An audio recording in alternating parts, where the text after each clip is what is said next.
Hey everyone, it's Adrian from the Pageant Project with you. My special guest for today is Yvon Nguyen, who is Teen Miss California Earth USA 2022.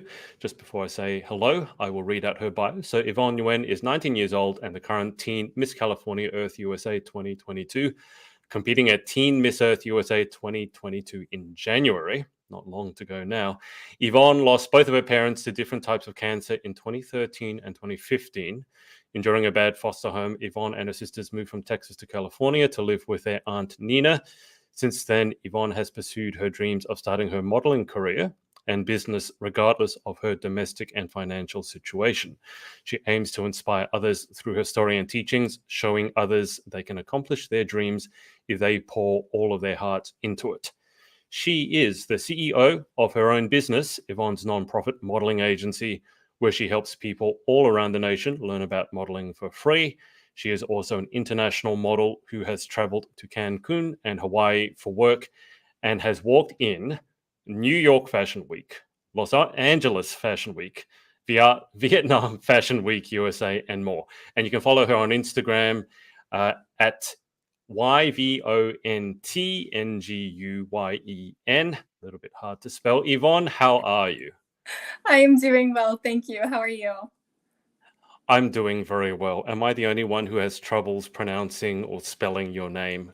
Or do other people? Absolutely not. It was throughout all of high school and middle school and elementary school, so I've been there. Uh, Now, we're here. I will say that your director, a certain Marissa Butler, who is about to give up her crown, her Miss Earth Air crown soon, she got in touch with me and suggested that I interview you. So why don't we start with the easy one? What do you think of Marissa? Is she a terrible, terrible person? Absolutely not. That is absolutely far from the truth. So I actually met Marissa whenever she came into my work because she models for my work. I actually work at a dress store called Mia Bella Couture in Del Mar, California, Oh in the yeah. San Diego area. And she came in and told me about the Miss Earth organization because I expressed to her that I also competed in pageants. And I had no idea that she was going to be the director at the time. And she had no idea that she was going to be the director at the time either. And a whole year later, after that conversation, she ends up being my director. I end up being her title holder. And it was just a crazy coincidence, but truly amazing. It sounds like a small world. Is that sort of thing? Because pageantry in America is so much bigger than it is here in Australia. Was that just a strange coincidence, or does that sort of thing happen very often, where you meet someone who's modeling for the company that you work at, and then they happen to be your director? Does that happen often? You know what? It actually has happened to me before in the past. My coach ended up becoming a director of a pageant I was competing in, so I unfortunately couldn't coach with her anymore. So Yeah. would I say it happens often? Well, to Maybe. I you, think it. I Yeah, to me, I think it really depends on the person that you ask. how has it been having Marissa as a director? Given that obviously she's competed in pageantry, I've interviewed her on several occasions. She's had a pageant career spanning over a decade, and competed in a lot of different systems. Obviously, capping it off with Miss Earth USA. What was it like having an ex pageant girl, or a soon to be ex pageant girl, as a director, particularly given she was directing you in the very system that she is probably most experienced and successful at? Marissa, as an individual alone, is amazing. Opera singer, eco activist. She is everything under the stars. But as a director, I cannot give more thank yous to her. She has really pushed me this year. And I don't think that Team California would be as strong if Marissa wasn't our backbone. So I'm so, so, so grateful to her and everything that she's done for me. She helped me a lot with the videos that you've seen on Mhm. Instagram. We're super active on social media, and I think that a lot of it is through her inspiration. Speaking of the video, that's a neat segue. So, people watching, we will have a look at Yvonne's introduction video. This is the longer version taken from YouTube. So, I will play this, Yvonne, and then I'll get you to talk us through it afterwards. So, here we go.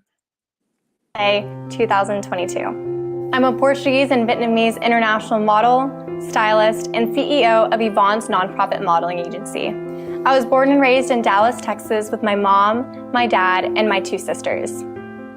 Unfortunately, in 2013, I lost my mom to lung cancer. And shortly after, 2 years later, I lost my dad to leukemia blood cancer. Since then, my 2 sisters and I have been in foster care until my Aunt Nina from California got us in 2016 and moved us to Orange County, California. I had a huge dream of becoming an international published model, going to magazines, photo shoots, and events, but I had no idea where I was able to start because of my situation. When I was 15 years old, I decided to go after this dream on my own, reaching out to multiple videographers, photographers, and finally being able to go into my first fashion show. I'm now so proud to say that I'm the CEO of my own nonprofit business, Yvon's Nonprofit Modeling Agency, where I help people not only in California, but all over the United States online learn about how they can start their own modeling careers without financial burden or gatekeeping of the industry. At Yvon's Nonprofit Modeling Agency, we don't care if your at-home situation is messy or what your ethnicity is or body type. We care about your personality and how you shine, not only on the runway, but in front of the camera as well. Through my nonprofit, I have been able to raise money for cancer awareness by doing a cancer awareness fashion show back in October in Redlands, California, as well as raising around $2,000 going to the Animal Love Rescue Foundation in Costa Rica, helping endangered species. When I moved to California, I realized how many opportunities I had for me, regardless of my home situation, my financial situation, and overall being an orphan. I want to show other people who are in my situation that their dreams can be achieved, that you can go after whatever you want when you put all of your heart and your efforts and passion into it.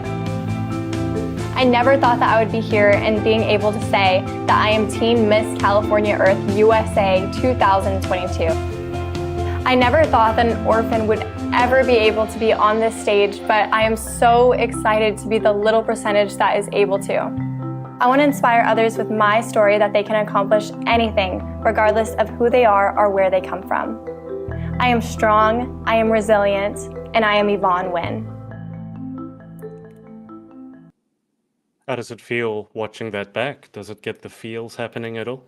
Yes, every single time I watch it back, it makes me feel empowered to not only be who I am, but to have overcome everything that I have been in the past, everything that I've been through. It's so awesome to watch that video and just reflect on the person who I was then, all the way to the person who I am now. It's truly incredible. When you lost your mother, you were, I think, 13, was it? And then you lost your father when you were 15. Is that correct? I lost my mom when I was around 10, and then I lost my Oh, dad wow. when I was around 13. Right. Okay. So I got that wrong. Sorry. 10 and No 13. worries. Now, I have worked with young women in high school, coaching tennis of all things. And I always thought that around the age of 15 was the hardest age to get through. It's when you're not quite a girl, you're not quite a woman, you're somewhere in between. All the hormones are kicking in, and it's a crazy time for people in settled households. You had lost both your parents before then. And I feel like I have to ask, can you describe to someone who hasn't been through what you've been through, what it's like to go through an ordeal such as that at such a young age? Because I can't fathom what it must have been like. But can you give us some sort of insight into just how difficult it was? I think that the feeling that I got the most when I was younger and going through both of my parents passing away was a lot of confusion and a lot of anger. And I think that is relatively, normal for somebody who has gone through something the way that my sisters and I have gone through. I don't think that I would have been who I am today if it wasn't for having my 2 sisters to be my biggest support. Like you said, being 15 years old is a really hard time in your life. And after losing my parents and growing up 2 years after them, moving from Texas to California in a whole new state was definitely the most confusing time for myself, and something that really got me through it, and I would love to touch on and monetize, is therapy. I started going to therapy, and something that people find really weird is that I have a male therapist. And for me, whenever I first started, I thought that it was going to be a little bit weird as well. However, I think that you find things in your life that you see are lacking. And in my life, I was lacking a dad figure. I was lacking Mm. a male figure who could really guide me through the things that I needed to know or the things that I needed to be cautious or safe about. And so I'm so lucky that I had my therapist who was able to not only guide me through being a confused hormonal 15-year-old, but to guide me through life and these emotions that I had that were so big and I was so small. And I'm so proud to say that now I'm big with my emotions. And I'm still with my therapist today. We've actually gotten famous together on TikTok together. And we've been going strong for almost 4 years now in December. I mean, I don't know what it's like in America, although each state is different, obviously. But here in Australia, therapy is still somewhat stigmatized. Um, let's just say that a lot of people wouldn't they wouldn't want to say they were in therapy or had a therapist. Um, However, I've also seen that they can do amazing things, such as what you alluded to. But I think the most important thing is how to find a therapist, because I have a good friend who wanted to go into therapy, but the first one that she went to see was terrible. But she just happened to have another therapist booked in, and then the second one was much, much better, thankfully. But she said if she hadn't had that second one booked in, given how poorly the first one went, she never would have tried again. So, if someone out there is thinking that therapy could be helpful, what tips could you give them in terms of how do you find a good one? Well, going off of what you said in the story that you just said, I actually had a very similar story. I started off with a female therapist at first, and I wasn't really feeling the whole I am going to therapy thing. I didn't Mm, feel like it was working for me or helping me. And I could totally understand people out there who feel like that towards therapy. However, if it wasn't for that second time and I tried, I wouldn't be where I am today with my therapist. So I totally understand your friend. Now, going to your question of mm, what are some tips that I could give for people who want to try therapy, is kind of the same things that I would give my models through my nonprofit, Yvon's nonprofit modeling agency. I would tell them to take the leap, to not be scared, and to know that this can't be something that could hurt you. It could only be something that can move you in a positive direction if you make it like that. I always tell my models that whatever energy you give, you'll receive back, regardless of if it's a person or just energy throughout the universe. I think that if you're giving out something positive and you're wanting to work to heal yourself, it'll come back to you. And when you are in the good therapy, not the one that didn't work out, what are some of the things that, let's say, young women in particular should be looking for? So I would assume, for example, you want to feel supported, you want to feel heard, you want to feel understood. So is that accurate for me to say that? And then on the other flip side, is there anything that you should be that shouldn't be happening for, or red flags? Yeah, definitely. Yeah, I 100% agree with you. You need to be heard, you need to be seen, you need to have somebody who understands how to communicate with you and how to handle your emotions, because everybody reacts in a different way, and Mm, it's so beautiful that humans are able to do that. But you have to find your match and your pair.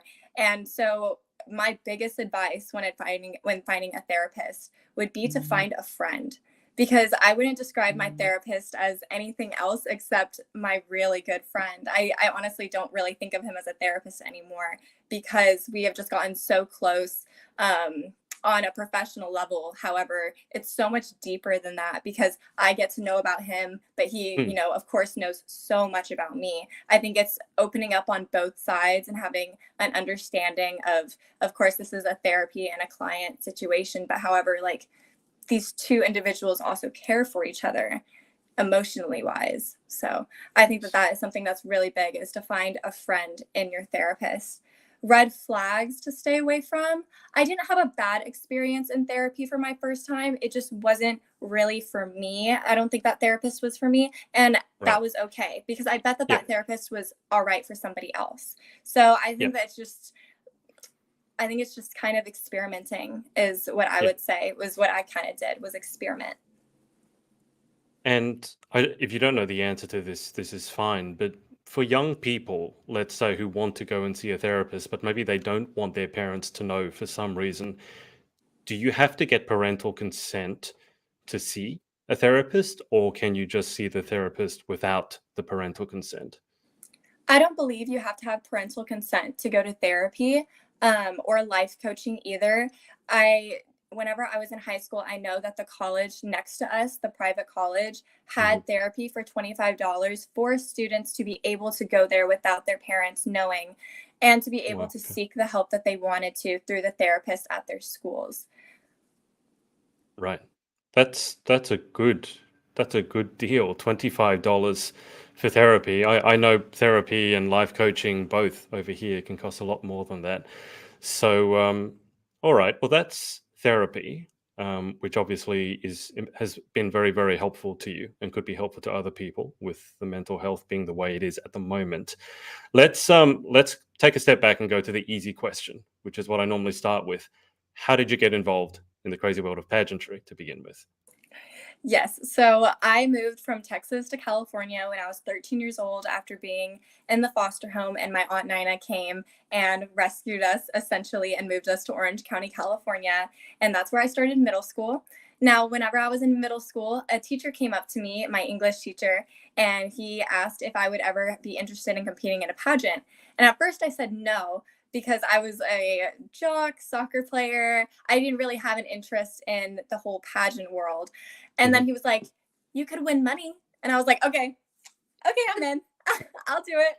And so I started in the Miss America organization, and my talent was stand-up comedy at 13. And I stayed there for 2 pageants, and then I went on to the Miss USA system and stayed there for a while, and then finally decided to try Earth for my last year of being a teen, and it has been the best decision I have ever made. You can't say that for your talent you did stand-up comedy and just leave it at that. I've not Can interviewed we leave it anyone. at that? I've interviewed people who think they're very funny, but I've never interviewed someone who actually did it for their talent. So I'm not going to ask you to do a whole stand-up like SNL routine here, but can you give us an idea as to what you did and whether you thought you were funny? Did the audience think you were funny, or did you flop horribly? So I was in theater for a long time in my life because my older sister is actually a actress who is now at UCLA finishing up her senior year. So of course, as the little sister, I wanted to do whatever my older sister did. And so I took one of her old monologues that she did for one of her theater classes that was a comedy monologue. And Mhm. I just memorized it and I read it. So I guess it wasn't stand-up comedy as much as memorized comedy, but And you remember any of it now? mm-mm. Are No, you sure? You can't remember any positive. of it. Hmm. So if you had to deliver a stand-up comic routine now, what style of comedy? Because I've seen some of your TikToks. I've been doing the whole social media stalking, and I get the feeling that you like to make people laugh. Let's put it that way, and you don't take yourself too seriously. So what style of comedy would you do? Would you do like observational humor, where you just look at everyday things and make fun of them? Is there a particular issue that you find really funny? Like, if you were to do one now, I what think style? I think my comedy style is like the slight comment. I think I'm like the one that like slides in the comment really smoothly, or like I'm the under the Oh, breath person where I just like say my comment and then it just makes everybody laugh, and then it was just like a small little saying. I think I just have like good timing on things. so you're the one-liner. Yes, I am the one-liner. You're the queen of one-liners. Yeah, right. I wish pageant answers on stage could be like that. Well, I mean, they can be. I think if you make the audience and the judges laugh in an interview, I think that's a good thing. It helps Oh, loosen most them up. definitely. Um, I'm going to have to ask you for some one-liners after this, but in terms of the Miss Earth USA pageant, it's coming up. I can't believe we're at the end of 2022. I don't know how your year has been, but it's flown by. You have a Christmas tree up now, which is reminding me that it's soon to be Christmas. But it's right at the beginning of January, isn't it? Someone said, I interviewed someone else. They said they had to fly out literally. Michaela was saying she's flying out on New Year's Day. Yes, I'm flying out on January 1st.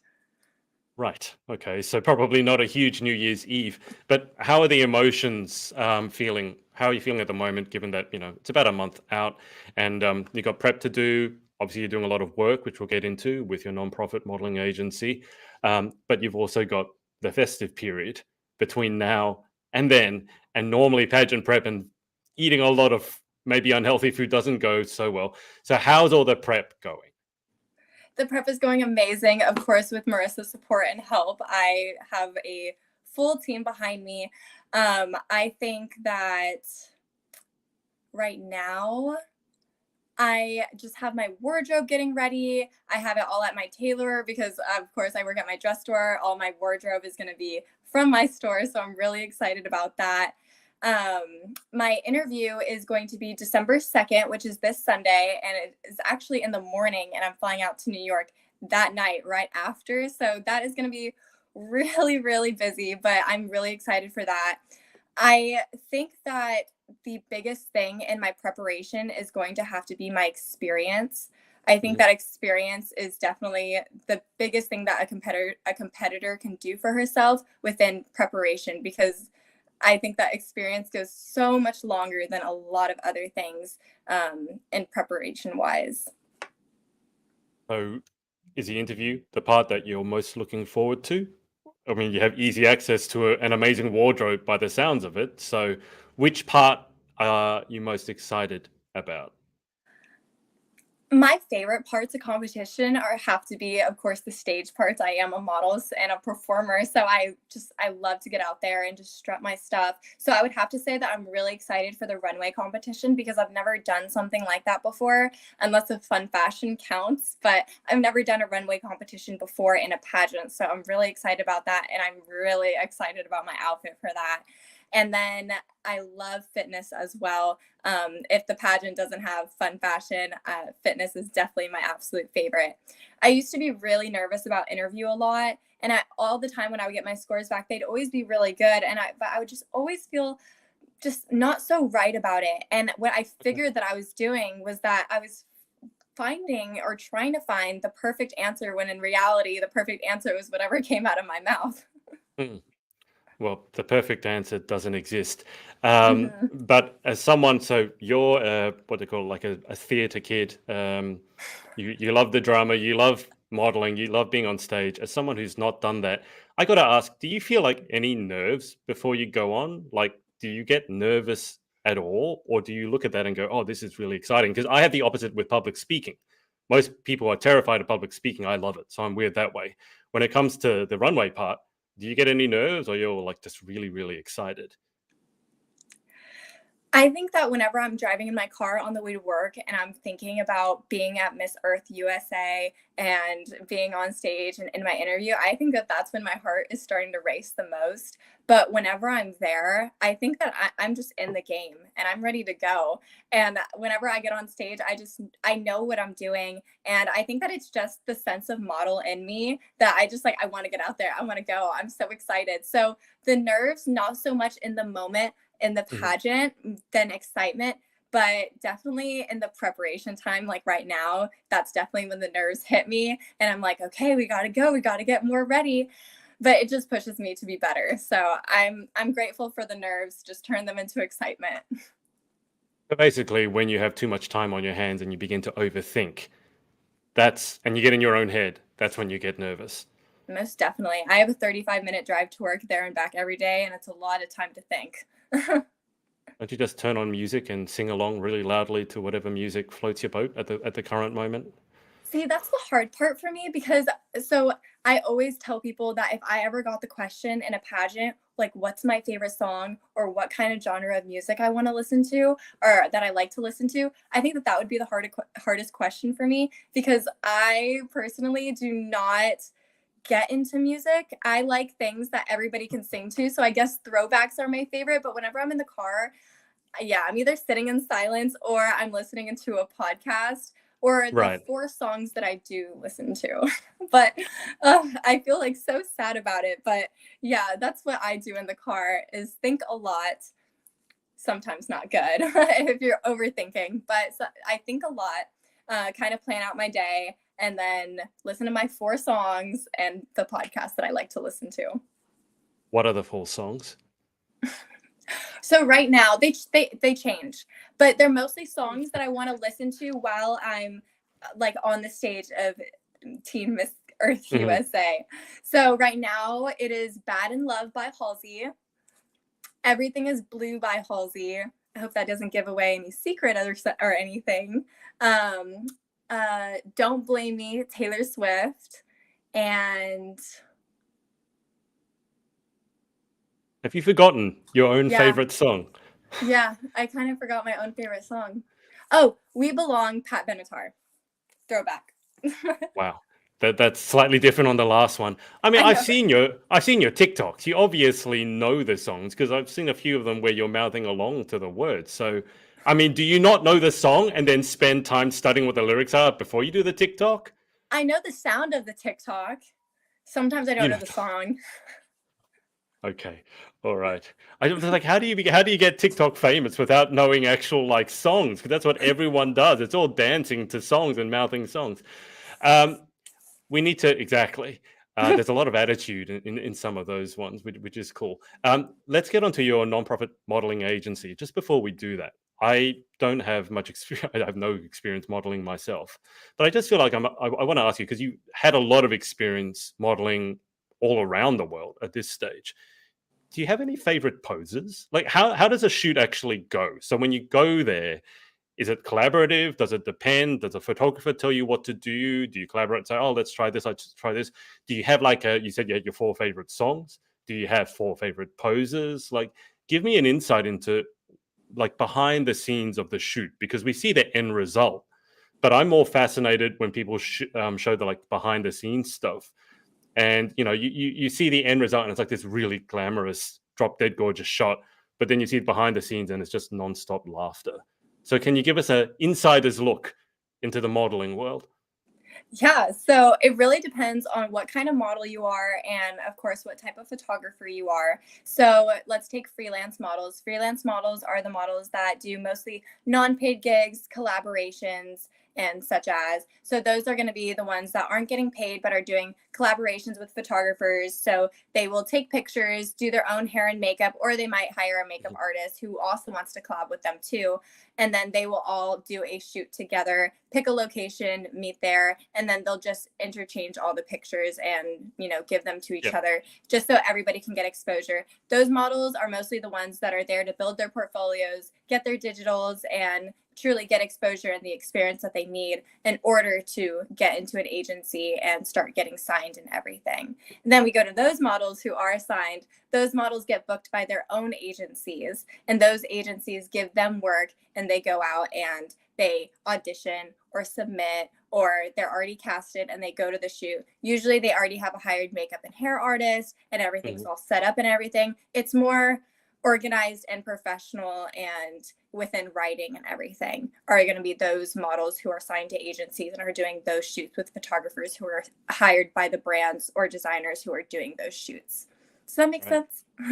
Yeah, no, absolutely. There's a lot of what they call TFP here, time for prints, which sounds like that first sort of modeling that you were talking about where it's more collaborative. But you said you started in the video, you said you started reaching out when you were 15.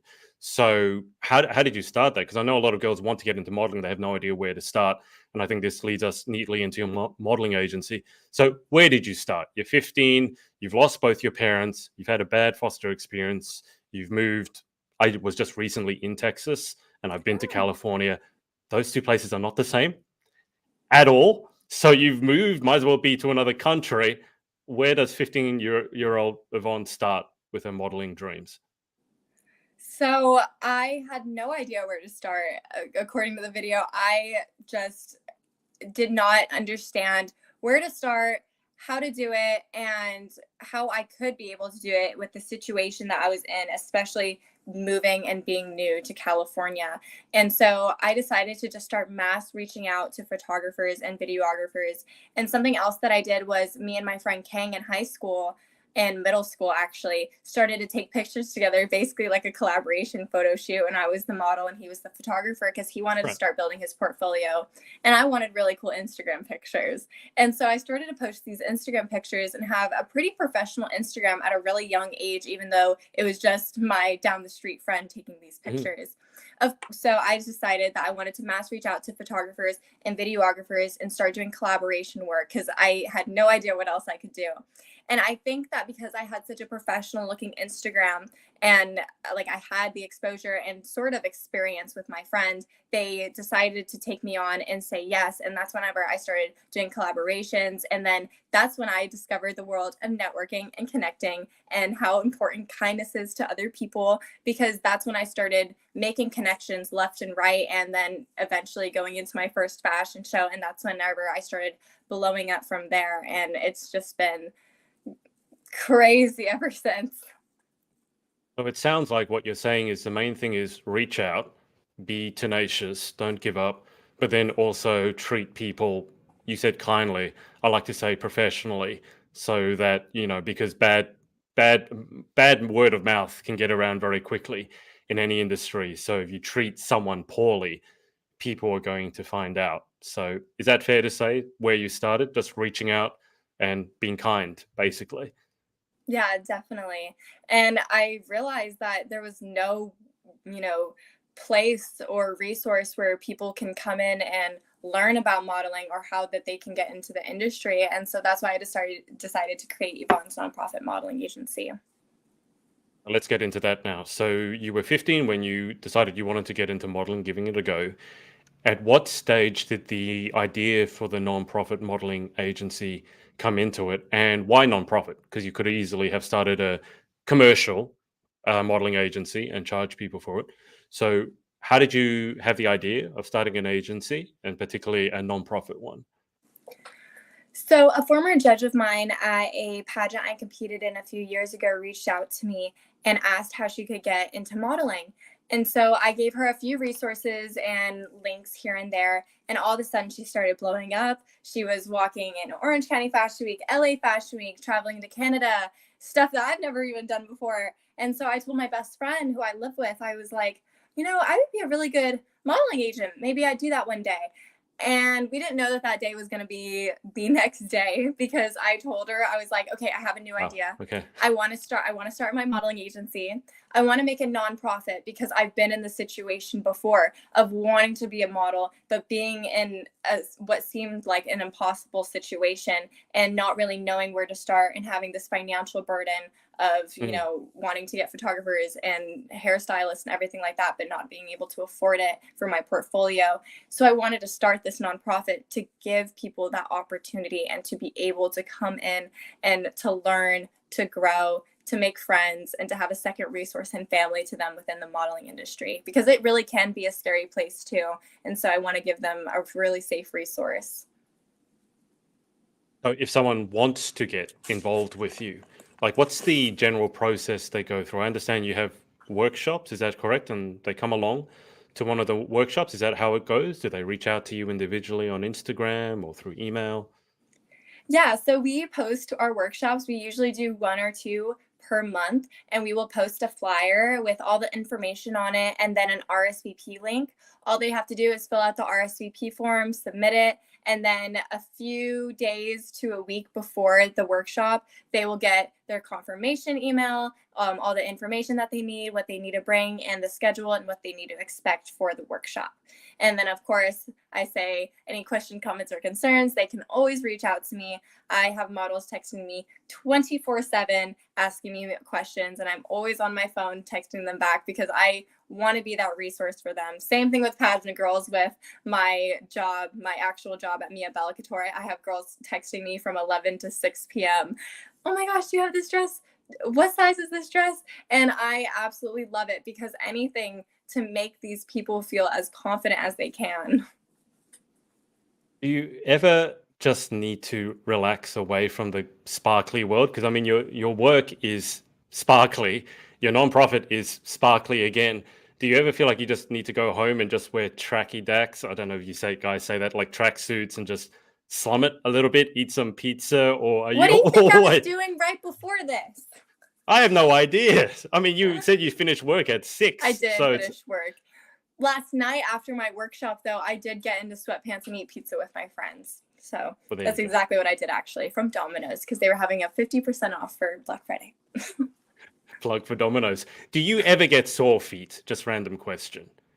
From my heels. Yeah. So I used to, whenever I used to wear those Chinese laundry tippy tops, like those 6-inch heels. And then I decided to switch to the Chinese laundry Julia heels. And I just think that they're the absolute best shoe ever. I will brag about them 24/7 because I think that these shoes will never slip on any type of surface. And they're so comfortable. And I think that they're the perfect height of 4 inches. So I used to get sore feet and now I don't because I have great heels. You would make a very good fashion influencer. You know, that Really? you just segue into, I mean, you could just sell like dozens of pairs of those heels. I'm sure they're not cheap. Or how much would a pair of Chinese laundry heels cost? Mine were 75, but they do really good discounts. So if you sign up for their little thing, oh my gosh, I would be really good at being a little See what I mean? influencer. But yeah, if you do sign up for their rewards program, they do constantly send out percentages off. Like I think that they sent me like a 15% off today. Well, it was just Black Friday and now it's Cyber Monday, so I'm True sure that. people might have nabbed a good deal. Let me just bring up your nonprofit Instagram. So run us through. So people come to a workshop. So here it is, the Yvon's nonprofit MMG. I will say it's linked into at your main account. Let's give you a follow whilst I'm here. Why not? But let me click on this. Let's just see what this is. So is this an actual... Okay, so walk us through what's actually happening here. This was from the workshop yesterday, yeah. Clearly someone gets no sleep, but walk us through what's actually happening here. Yeah, so the first video that you saw was a model named Brooke. She's actually only 13 years old, and so she has her parent come with her, but she is so talented and so mature for her age. She was holding up one of the gift bags that we gave out with my nonprofit logo on it, as well as you see, we're in a hair salon called Headline Salon, and they sponsored the location for free. And so they gave them free products as well, such as hair care, shampoo, conditioners, and leave-in treatments. And then right here, models are taking their model digitals, which are pictures that they need in order to send them to modeling agencies whenever they apply, and castings and everything like that. And then in that video, they were doing their self-tape runway walking videos. And that's really crucial and important for a model to have, because at any given moment, a runway show or designer or director could ask them for a runway walking video, and they just have to have it on deck regardless of where they're at. So I thought that it was going to be that it would be a great idea to have it professionally made. Do you walk like a normal person, or do you walk like a model and a pageant girl everywhere? This is a thing that pageant girls they walk everywhere like they're on a runway. You know, what I always tell my models and my friends is that my worst thing about myself as a model is my posture. And my dad has told me since I was younger, like if I could remember something about my dad, it would be that he told me I had bad posture all the time. So straighten up? Was he telling you to straighten up? Yeah, like I don't know what it is. It might just be because I'm really tall, but I just, for some reason, I've always just struggled with my posture. And so do I walk like a model? Sometimes I get into my head and I do walk like a model, but I definitely am aware of it whenever I'm doing it. For sure. I am aware. How tall are you when you say you're tall? I'm 5'10". Oh, okay. Yeah, that is tall. As I said, I work with teenagers, teenage girls growing up, and when they were tall, and certainly 5'10" is on that spectrum, I feel a lot of them kind of slouched over. It wasn't just that they were slouched, but the shoulders were hunched over. And it was almost like they didn't want to make themselves seen. Because when you're 5'10", and I don't know when you became 5'10", because very often when they become 5'10", it's quite early.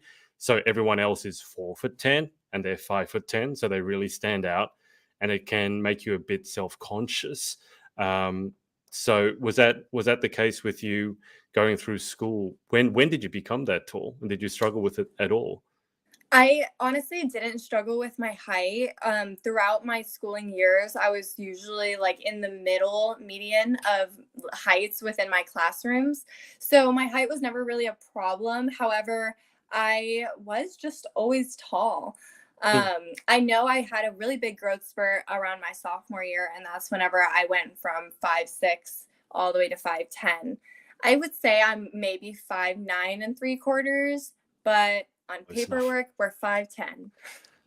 It's close enough. 5'9 3/4" will give you the 5'10". I mean, you must be it must come in quite handy now, being that height, doing modeling and pageantry. You must be quite thankful that you got those genes.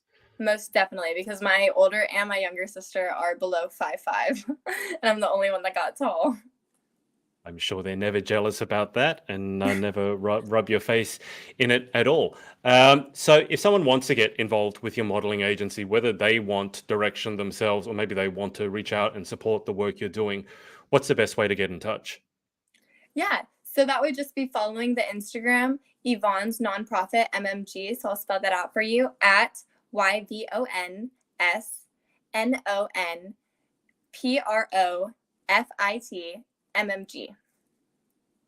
Perfect. And it is linked to your main account as well, so they can go through there.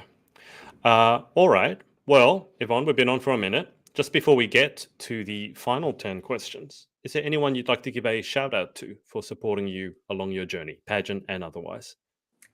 Yeah, I would love to give a shout out to my two roommates because they are my absolute rocks. I don't get to see my sisters too often because we're all in different places now, Yeah. but my roommates have been my biggest support, and they'll actually be in Florida with me whenever I'm going for nationals. Of course, Marissa Butler, she has been my absolute backbone and everything that I needed in order to get prepared for Teen Miss Earth USA.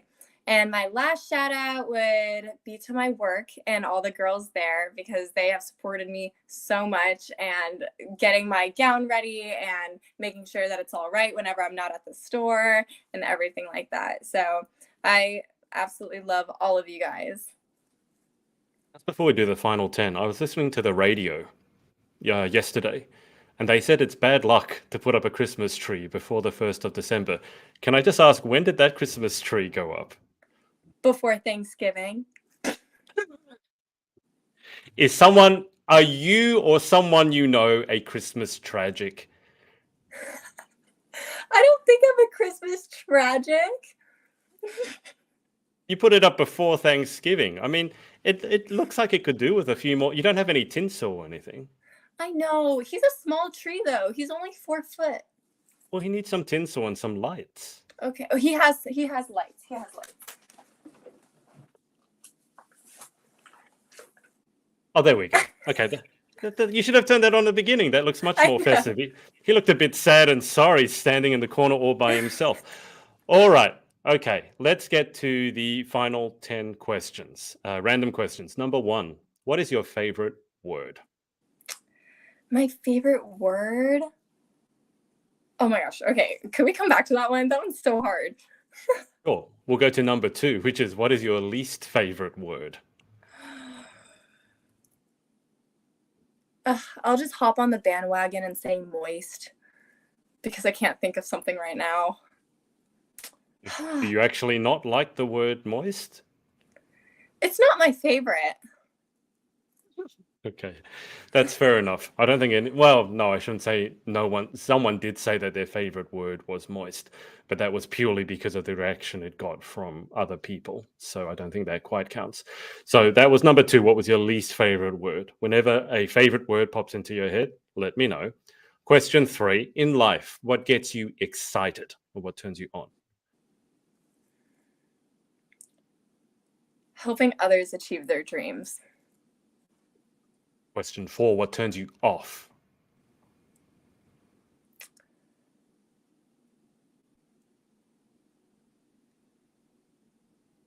People who don't take the time to understand others and put themselves in other people's place.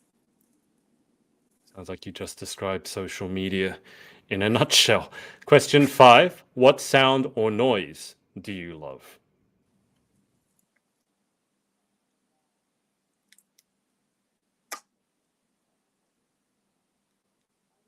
I love when I get the notification that my DoorDash is at the door with my Chick-fil-A.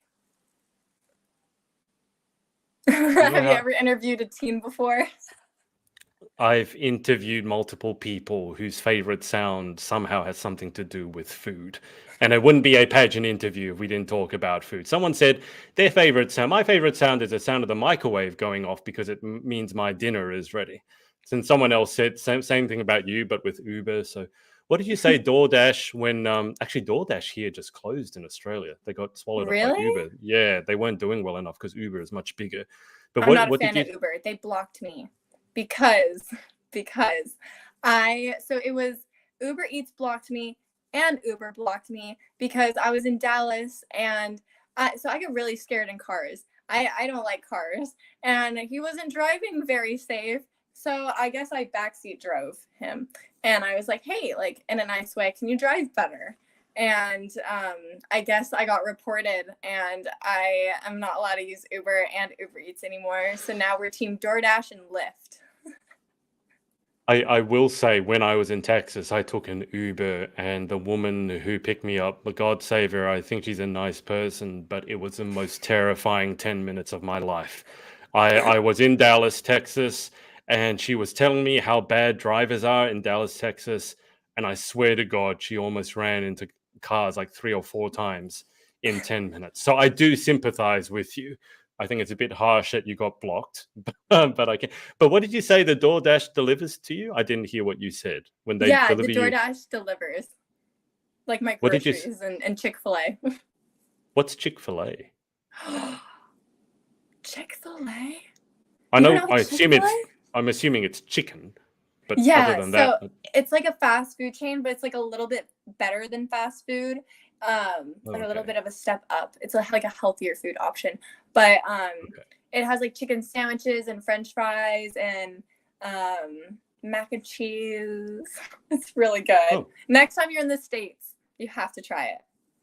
someone told me I had to. I think it was an In-N-Out burger or Yes. a Whataburger. Oh, Maybe yes, you that's know. Texas. Yeah, someone told me I had to try that because it was apparently a Texan institution, and I'm sorry to say I found it a little greasy, Oh, for my liking. darn. But I, I I dare haven't not met tell anyone anybody. that. I haven't met anybody from out of Texas who has liked Whataburger. I like Yeah, Whataburger. It's probably because I'm born and raised in Texas. Maybe it's just a Texas thing where only Texans can like Whataburger. But I haven't met like my best friend, not from Texas, and doesn't like Whataburger. you don't have a. I was gonna say you don't have a Texan accent at No, all, but I did. I lost it though. Whenever I was probably around my freshman year was whenever it just started fading. right?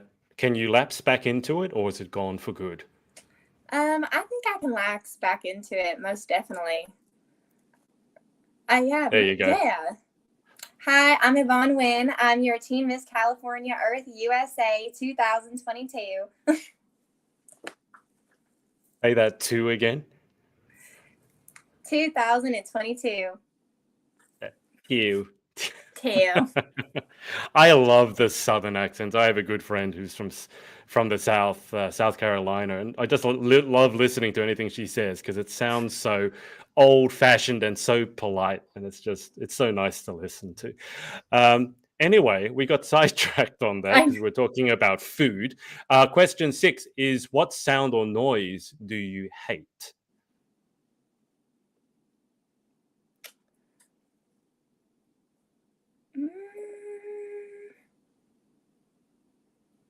Being called the first runner-up. I'm just kidding. Well, I think that's fair enough. I would probably have to say my dog Kiwi. So another story. I used to own a pig. His name was Groot, and I woke up one day and I was like, I want an animal. A dog? No. A pig? Yes. So I got a pet pig and I raised him for 4 months from when he was a baby. And then I decided to take him to a new sanctuary so he could grow and be with other animals. But while I was there, I got a new dog named Kiwi, and she snorts like a pig because she was playing with my pig and like at a young age. And so now my my dog snorts like a pig. So I'd have to say whenever she does like the high squeal, like oinks is probably my least favorite sound. Did you follow your pig around saying, I am Groot? He actually picked out his name. So if you don't know, pigs are like as smart as a 4 or 5-year-old. And my pig literally picked out his own name of Groot. Oh, I've met some 4 or 5-year-olds. I'm sure your pig was smarter than them. So let's move on. Question 7. If you could have any one superpower, what would you pick and why?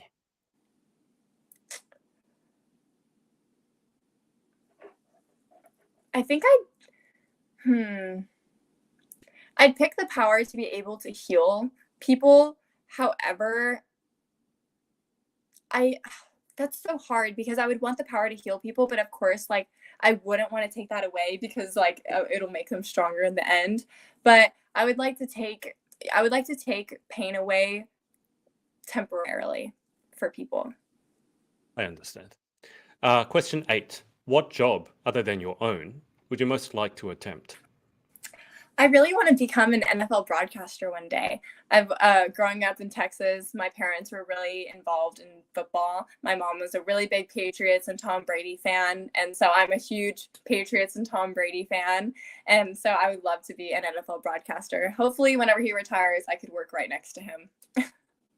I thought he has retired. Has he not? Or was that the thing? He went back into came it back. after and then his wife divorced him, I think.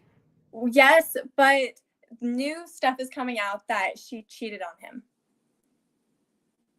So he went back to football and now he's doing another season with the Buccaneers. Dear me. How old is Tom Brady, by the way? 40 something? 48, I believe. Wow. Okay, that's amazing. Question 9. What job would you definitely not like to attempt? I think teaching. I think that being a teacher was something that I could never imagine myself doing. I think that it was just having to go back to school again. Not that I didn't like high school and everything, but it was just the waking up at 7, grabbing my bags, going to school. I don't think that I'd want to do that again. Are you not a morning person? I actually am a morning person, which is kind of funny. Sounds like you really didn't enjoy school then. Yeah, maybe that. Yeah. All right, final question, number 10. If heaven exists, what would you like to hear God say when you arrive at the pearly gates? The queen has arrived. We could circle back to the first question. Have you thought of a favorite word? Sapphire. Oh, that's a nice one. Mm-hmm. That's a nice one. I've not had that one before. What color is sapphire? I'm terrible with colors. It's like a dark, deep blue. Ah, that's a nice color in a dress, by the way. Mm-hmm. Just saying. Well, Yvonne, it's been a pleasure. Thank you so much for coming on, and best of luck in a month's time. Thank you so much for having me. I had so much fun being here. Thank you. And I will keep you on the line for just a second whilst I hang up with the audience. Thanks everyone for watching live on the replay, and we will speak to you next time. Bye for now. Hey, thanks so much for watching. Sorority Access is now open. So if you'd like to join an amazing group of women and learn how to be the most powerful, confident, and impactful queen possible, head to thepageantsorority.com. I'll see you there and see you in the next video.